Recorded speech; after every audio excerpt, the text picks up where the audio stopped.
Hello friends, welcome back to boost your knowledge. आज हम accounting procedure, rules of debit and credit में nature of accounts को discuss करेंगे और साथ में डिस्कस करेंगे उसके गोल्डन रूल्स, मींस डेबिट और क्रेडिट करने के रूल्स कौन से हैं। और ये जो है हमारा काफ़ी इम्पोर्टेंट टॉपिक है, हर एग्ज़ाम में इससे जो है 1 या 2 क्वेश्चन 100% पूछे ही जाते हैं। तो वीडियो को ध्यान से देखें और समझे। स्टार्ट करते हैं अपनी वीडियो, जिसमें हमारा फर्स्ट पॉइंट है accounts can be classified into 2 ways. Means जो हम नेचर ऑफ अकाउंट्स को डिफाइन करते हैं वो 2 तरीके से कर सकते हैं। एक है हमारी ट्रेडिशनल अप्रोच, जिसको हम इंग्लिश अप्रोच भी कहते हैं। दूसरी है हमारी मॉडर्न अप्रोच। ये जो है इसको हम अकाउंटिंग इक्वेशन अप्रोच या फिर अमेरिकन अप्रोच कहते हैं। इस वीडियो में हम सिर्फ ट्रेडिशनल अप्रोच को डिस्कस करेंगे। इसके सेकंड पार्ट में जो है हम मॉडर्न अप्रोच को डिस्कस करेंगे। तो ट्रेडिशनल अप्रोच के अकॉर्डिंग जो है हमारे types of account mainly 2 parts में होते हैं। एक होता है हमारा पर्सनल अकाउंट्स और दूसरा होता है हमारा इम्पर्सनल अकाउंट्स। पर्सनल अकाउंट्स में जो होते हैं, हमारे नाम से पता चल रहा है कि जो पर्सन से रिलेटेड होते हैं। तो ये जो है फर्दर हमारे 3 टाइप्स में डिवाइड किए जाते हैं। पहला है नेचुरल पर्सनल अकाउंट्स, सेकंड है artificial personal accounts and third है रिप्रेजेंटेटिव पर्सनल अकाउंट्स। इनका ब्रीफली डिस्कस कर लेते हैं।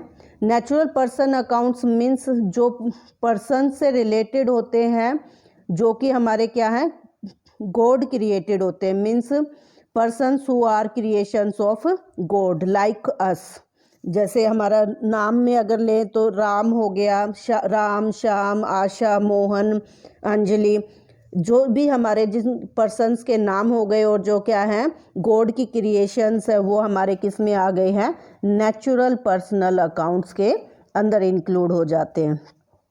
सेकंड बात करते हैं हम आर्टिफिशियल पर्सनल अकाउंट्स की। आर्टिफिशियल पर्सनल अकाउंट्स में वो अकाउंट्स इंक्लूड होते हैं जो कोऑपरेटिव बॉडीज या इंस्टीट्यूट्स होते हैं, जो किसी बिजनेस डील के अकॉर्डिंग एज पर्सन रिकॉग्नाइज किए जाते हैं। लाइक जो हमारी कंपनी होती हैं, कोऑपरेटिव सोसाइटीज होती हैं, क्लब्स होते हैं, वो सारे किसके अंदर आ जाएंगे, हमारे आर्टिफिशियल पर्सनल्स के अंदर आ जाएंगे। फिर थर्ड आता है हमारा रिप्रेजेंटेटिव पर्सनल अकाउंट्स। नाम से पता चल रहा है जो क्या है, पर्सनल अकाउंट्स को रिप्रेजेंट करते हैं।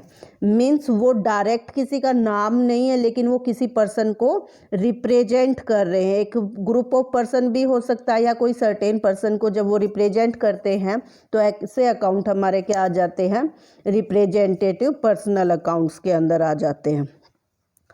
अब इसमें एग्जाम्पल के लिए जैसे हमारे जो हैं, अगर मान लो रेंट की बात करते हैं तो रेंट हमारा जो है एक्सपेंसेज होता है, लेकिन अगर रेंट ड्यू हो जाए बट पे नहीं किया जाता, मींस मान लो मई का जो है रेंट वो मई में ना दिया हो, वो आगे जुलाई का टाइम आ गया है लेकिन अभी तक दिया नहीं गया है, तो ऐसा रेंट क्या होता है, हमारा आउटस्टैंडिंग रेंट होता है।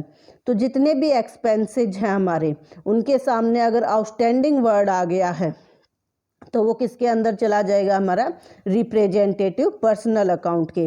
ऐसा क्यों होता है, क्योंकि ये जो है रेंट पेबल होता है हमारा जैसे लैंडलॉर्ड को, मीन्स वो उस पर्सन को रिप्रेजेंट कर रहा है जिसको वो पेबल है, तो इसलिए वो क्या हो गया, हमारा रिप्रेजेंटेटिव पर्सनल अकाउंट हो गया। ऐसे ही हमारे जो हैं, जो भी प्रीपेड एक्सपेंसेज होते हैं, मीन्स किसी भी एक्सपेंसेज के सामने अगर प्रीपेड वर्ड आ जाए या आउटस्टैंडिंग वर्ड आ जाए तो वो हमारे क्या बन जाते हैं, रिप्रेजेंटेटिव पर्सनल अकाउंट बन जाते हैं। ऐसे ही जो इनकम्स होती हैं, उनके सामने अगर अक्रूड वर्ड आ जाए, अक्रूड इनकम, ऐसी इनकम जो अर्न कर ली गई है बट रिसीव नहीं हुई है। दूसरा अनअर्न्ड इनकम जो होती हैं, ऐसी इनकम जो रिसीव इन एडवांस होती हैं, मीन्स उनके लिए हमने कोई भी काम नहीं किया लेकिन हमें एडवांस में मिल गई हैं, वो हमारी अनअर्न्ड इनकम होती हैं। तो इनकम के सामने अगर ये वर्ड आ जाए तो भी वो हमारे क्या बन जाते हैं, रिप्रेजेंटेटिव पर्सनल अकाउंट हो जाते हैं। मेनली किसके अंदर आ जाएंगे, ये हमारे पर्सनल अकाउंट के अंदर आ जाएंगे। इस तरह से जो है हम पर्सनल अकाउंट को डिफाइन कर सकते हैं। सेकंड आता है हमारा इम्पर्सनल अकाउंट। इम्पर्सनल अकाउंट जो होगा हमारा वो हो जाएगा फर्दरली 2 पार्ट्स में डिवाइड किया जाता है, real accounts and nominal accounts में। इम्पर्सनल अकाउंट ऐसे अकाउंट्स जो पर्सनल नहीं है वो हमारे क्या हो गए, इम्पर्सनल हो गए, और इसको 2 पार्ट्स में फर्दर डिवाइड किया गया। पहला रियल अकाउंट जिसमें हमारी ऑल टाइप्स ऑफ एसेट्स आ जाती है। All types of assets means चाहे वो टेंजिबल एसेट्स हो या फिर इनटेंजिबल एसेट्स हो, लेकिन यहाँ पर हमारा एक ध्यान रखना है कि ये एक्सक्लूडिंग जो होता है डेटर्स होता है, डेटर्स को इसमें एक्सक्लूड कर दिया जाता है। डेटर्स एसेट्स का पार्ट है, लेकिन ये किसके अंदर आता है, हमारा पर्सनल अकाउंट के अंदर आता है। ऐसे ही जो क्रेडिटर्स हमारी लाइबिलिटी होती हैं और वो क्या है, पर्सनल अकाउंट के अंदर आते हैं, क्योंकि डेटर और क्रेडिटर जो है हमारे वो किसी पर्सन को रिप्रेजेंट कर रहे हैं। जैसे डेटर कौन है, राम है, जिससे हमने क्या किया है, सेल की है। क्रेडिटर्स में हमारे सप्लायर्स होते हैं, तो वो किसी ना किसी पर्सन को डिफाइन कर रहे होंगे या किसी आर्टिफिशियल पर्सन को कर रहे होंगे, मीन्स कंपनी, कोऑपरेटिव सोसाइटी को कर रहे होंगे या किसी नेचुरल पर्सन को कर रहे होंगे रिप्रेजेंट। तो इसलिए वो किस में आ जाते हैं, हमारे पर्सनल अकाउंट्स के अंदर आ जाते हैं।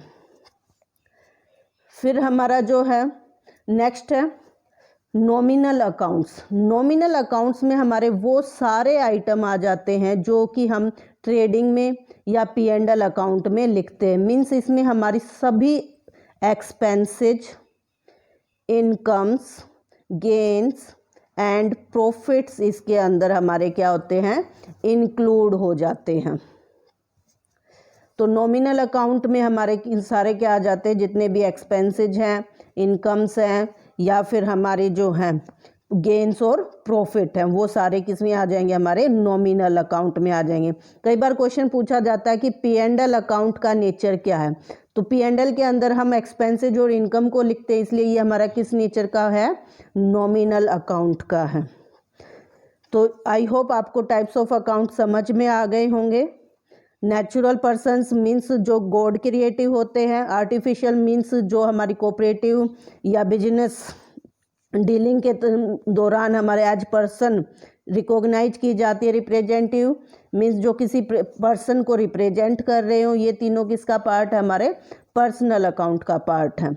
फिर सेकंड आता है हमारा इम्पर्सनल, जिसमें रियल और नॉमिनल होते हैं। रियल के अंदर जो है हमारे सारी एसेट्स इंक्लूड हो जाती हैं एक्सक्लूडिंग डेटर्स, ये ध्यान रखना है। फिर हमारे जो है नॉमिनल के अंदर हमारे सारे एक्सपेंसेज और इनकम्स आ जाती हैं। अब हम नेक्स्ट बात करते हैं गोल्डन रूल्स ऑफ अकाउंटिंग की। हमने 3 टाइप्स के ट्रेडिशनल अप्रोच के अकॉर्डिंग अकाउंट पढ़े हैं। पहला है पर्सनल, दूसरा रियल और थर्ड हमारा नॉमिनल। पर्सनल अकाउंट का रूल है debit the receiver and credit the giver. Means जिस पर्सन को रिसीव हुआ है उसे क्या करना है, डेबिट करना है, और जिसने दिया है या जिसके पास से गया है, गिवर हो जाएगा वो, तो उसे क्रेडिट करना है। फिर आता है रियल, इसमें debit what comes in and credit what's goes out. जो कुछ भी हमारी ऑर्गेनाइजेशन के अंदर आता है और अगर वो एसेट्स है तो वो क्या हो जाएगी, हमारी डेबिट हो जाएगी, और कोई भी एसेट्स अगर बाहर जाती है तो वो क्या हो जाएगी, हमारी क्रेडिट हो जाएगी। क्योंकि हमारे आने से क्या हो रहा है, एसेट्स इंक्रीज हो रही है, तो इंक्रीज पर एसेट्स क्या होती है, हमेशा डेबिट होती है, और डिक्रीज पर हमारी एसेट्स क्या हो जाती है, क्रेडिट हो जाती है। फिर हम नॉमिनल अकाउंट की बात करते हैं। तो नॉमिनल अकाउंट में जितने भी एक्सपेंसेज और लॉसेज है उनको डेबिट किया जाता है। Means debit all expenses and losses and credit all incomes and profit और गेन्स। जो भी हमारे इनकम है, प्रॉफिट है, गेन्स है, उनको क्या करते हैं, हम क्रेडिट करते हैं। ये हमारा नॉमिनल अकाउंट का रूल है। लाइक अगर हमें जो है रेंट पेड करना है तो रेंट हमारा एक्सपेंसेज है, इसलिए वो क्या हो जाएगा, डेबिट हो जाएगा। Rent account debit. 2 कैश में पे कर रहे हैं तो 2 कैश आएगा, और कैश क्या है, एसेट्स है, और बाहर जा रही है तो क्रेडिट व्हाट गोज आउट। तो रियल अकाउंट के अकॉर्डिंग कैश हमारा क्या हो गया, क्रेडिट हो गया, और नॉमिनल अकाउंट के अकॉर्डिंग रेंट हमारा डेबिट हो गया। इस तरह से जो हम एंट्री को पास करते हैं। नेक्स्ट जो है हम एक एग्जाम्पल ले रहे हैं जिसमें हम ये सीखेंगे कि हम क्लासीफाई कैसे करते हैं पर्सनल, रियल और नॉमिनल अकाउंट्स को। तो इसमें मैं विद रीजन आपको समझाऊंगी। पहला हमारा कैश अकाउंट। कैश जो है हमारा वो एक एसेट्स होती है ऑर्गेनाइजेशन के लिए, और एसेट्स किसके अंदर जाती है, हमारी रियल के अंदर। फिर नेक्स्ट है हमारा बैंक। बैंक जो है हमारा रिप्रेजेंटेटिव होता है। बैंक में तो बहुत सब लोगों के खाते होते हैं, अकाउंट्स होते हैं, तो वो क्या होते हैं, हर एक का अपने नाम पे रिप्रेजेंट कर रहा होता है। या जैसे एक कंपनी के अंदर भी 2 या 3 बैंक हो सकते हैं, तो वहाँ पर भी वो अलग अलग बैंकों के नाम से रिप्रेजेंट करता है, और बैंक में हमारे पर्टिकुलर नाम से अकाउंट होता है, तो इसलिए ये क्या हो जाता है, रिप्रेजेंटेटिव पर्सनल अकाउंट हो जाता है। तो ये किसके अंदर आ जाएगा, हमारा पर्सनल के। थर्ड है हमारा आउटस्टैंडिंग सैलरी। मैंने आपको बताया था कि जो भी हमारे एक्सपेंसेज होते हैं उनके आगे अगर आउटस्टैंडिंग आ जाए, प्रीपेड आ जाए, तो वो क्या बन जाते हैं, हमारे पर्सनल अकाउंट बन जाते हैं। तो ये भी क्या हो गया, हमारा पर्सनल अकाउंट हो गया। रीजन क्या हो जाएगा कि सैलरी हमारी किसको ड्यू है, उस ड्यू वाले पर्सन को ये रिप्रेजेंट कर रहा है। फिर आता है हमारा सेल्स। सेल्स से हमें क्या होती है, इनकम होती है, तो ये इनकम है, इसलिए क्या हो गया, हमारा नॉमिनल अकाउंट हो गया। फिर accrued interest. Accrued interest means ऐसा इंटरेस्ट जो अर्न कर लिया गया बट रिसीव नहीं हुआ है, तो ये भी हमारा क्या हो गया, पर्सनल हो गया, क्योंकि ये रिप्रेजेंट कर रहा है उस पर्सन से हमें इनकम इंटरेस्ट लेना है जिसने हमें पेमेंट नहीं दी है। तो रिप्रेजेंटेटिव पर्सनल अकाउंट के अंदर आ जाता है ये हमारा। फिर है लीज होल्ड प्रॉपर्टीज। मीन्स ऐसी प्रॉपर्टी जो लीज होल्ड पर ली गई है, तो प्रॉपर्टी क्या होती है, एसेट्स होती है, तो ये किसके अंदर आ गया, हमारा रियल अकाउंट के अंदर आ गया। फिर आता है नेक्स्ट हमारा ड्राइंग अकाउंट। ड्राइंग अकाउंट जो है हमारा ओनर को, ऑर्गेनाइजेशन के ओनर को क्या करता है, रिप्रेजेंट करता है, इसलिए ये क्या हो गया, हमारा पर्सनल अकाउंट हो गया। डिस्काउंट रिसीव्ड मीन्स हमें बेनिफिट हुआ, गेन हुआ है, तो ये हमारा नॉमिनल अकाउंट के अंदर आ गया। फिर हमारा bad debts, return of. Bad debts हमारे ऐसे डेट्स जो पैसे नहीं दे पा रहे, हमारे डेटर्स जो बैड निकल आए हैं, उनसे हम रिकवरी नहीं कर पा रहे हैं, तो उनको जब राइट ऑफ करते हैं तो ये हमारे लिए क्या होता है, लॉस होता है, इसलिए ये किसके अंदर आ गया, हमारा नॉमिनल के अंदर आ गया।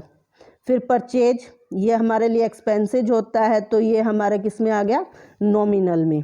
Bad debts recovered means bad debts थे लेकिन अब वो रिसीव हो गए हैं, तो ये हमें क्या हुआ, बेनिफिट हुआ है, प्रॉफिट, तो ये भी हमारा किसके अंदर आ गया, नॉमिनल के।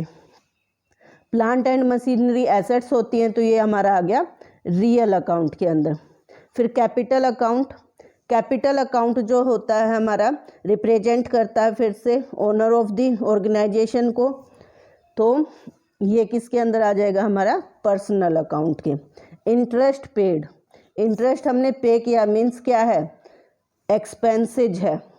यहाँ हमें से मतलब होता है कि ऑर्गेनाइजेशन, आप अपने ऑर्गेनाइजेशन को अपने आप से कंसीडर करके फिर देखो कि वो आपके लिए एक्सपेंसेज है या इनकम, तो आपके लिए क्वेश्चन बनाना क्या हो जाता है, इजी हो जाता है। तो इंटरेस्ट पेड क्या हो गया, हमारा एक्सपेंसेज है, इसलिए नॉमिनल हो गया।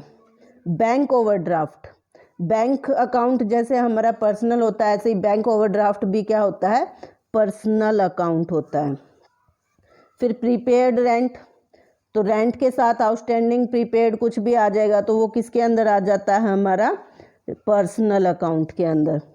कैरेज इनवर्ड मीन्स जब हम कुछ परचेज करके लाते हैं उस पर जो कैरेज पे करते हैं, मीन्स रेंट भाड़ा वगैरह जो पे किया जाता है वो कैरेज इनवर्ड होता है, तो एक्सपेंसेज होने के कारण ये हमारा क्या हो गया, नॉमिनल अकाउंट हो गया। गुडविल हमारी इंटेंजिबल एसेट्स है, और इंटेंजिबल एसेट्स और टेंजिबल एसेट्स हमारी किसके अंदर आती है, रियल के, तो ये हमारा जो हो गया रियल अकाउंट हो गया। इस तरह से हम जो है इजीली क्लासीफाई कर सकते हैं कि कौन सा अकाउंट हमारा किस टाइप का नेचर में के अंदर आता है। आई होप आपको ये सारे पॉइंट्स अच्छे से समझ आए होंगे। वीडियो पसंद आई है तो इसे लाइक शेयर ज़रूर करें और चैनल पर नए हैं तो चैनल को सब्सक्राइब कर लीजिए ताकि आने वाले सभी वीडियोज़ के नोटिफिकेशन आपको मिल सके। Thank you.